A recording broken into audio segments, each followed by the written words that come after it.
discordancia, para ello vamos a retomar nuestro ejemplo que tenemos acá, va a ser de la siguiente manera. Vamos a desaparecer esta parte y quiero que entiendan, niño es núcleo del sujeto, modificador directo y modificador directo. Pero todo esto se va a dar en el lado del sujeto. Ahora vamos a trabajar acá en el lado del predicado. En el lado del predicado, nosotros le vamos a colocar un verbo. El niño bonito canta. Entonces, esto de acá es el núcleo del predicado, es un verbo y es el núcleo del predicado. Entonces, la concordancia oracional debe darse entre el núcleo del sujeto y el núcleo del predicado. Así debe ser la concordancia. Pero, ¿qué pasa si yo modifico alguno de ellos? Por ejemplo, ya no es el niño, sino cambia a los niños bonitos. Entonces ya no hay correspondencia entre niños y canta. Serían niños cantan. Entonces ahí modificamos. Eso es lo que hay que darnos cuenta. El sujeto tiene que estar en concordancia con el predicado. En los núcleos de sujeto y núcleo del predicado tienen que estar en concordancia. Ahora vamos a ver entonces dónde está la falla en estos ejemplos.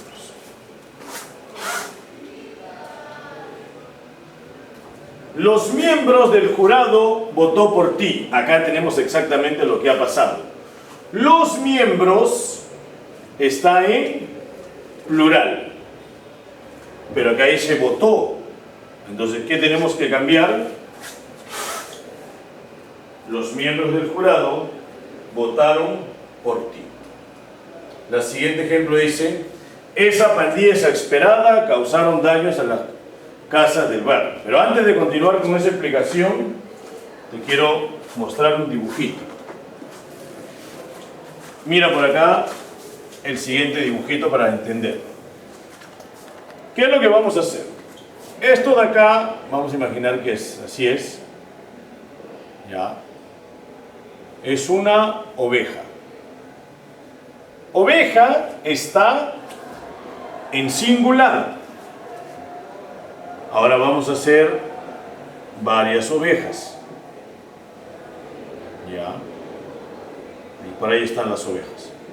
Estas de acá son ovejas. Y está en plural.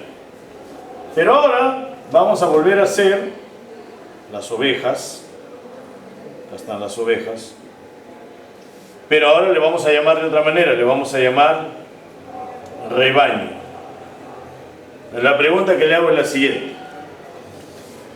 Uno es singular y varios es plural. ¿Cuántas hay acá? Hay varias ovejas que se llaman rebaño. Entonces, ¿rebaño en qué está? ¿En singular o en plural?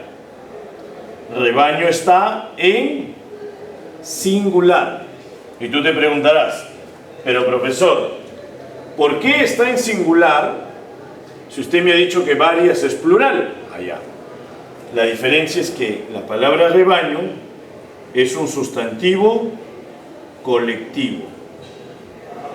Y un sustantivo colectivo es aquel que está en singular, pero expresa una gran cantidad de personas o objetos, o animales en este caso. Lo mismo va a pasar con la palabra pandilla. ¿Qué es una pandilla? Es un grupo, pero está en singular. ¿Y en qué está el verbo? El verbo está en plural. Entonces tenemos que hacer una correspondencia entre ambos. Esa pandilla exasperada causó, no causaron, sino causó, porque pandilla, como es un sustantivo colectivo, está en singular y el verbo tiene que estar en concordancia en singular. El siguiente ejemplo, ¿de a dónde nos damos cuenta? ¿Quién nos dice dónde está la falla? El artículo.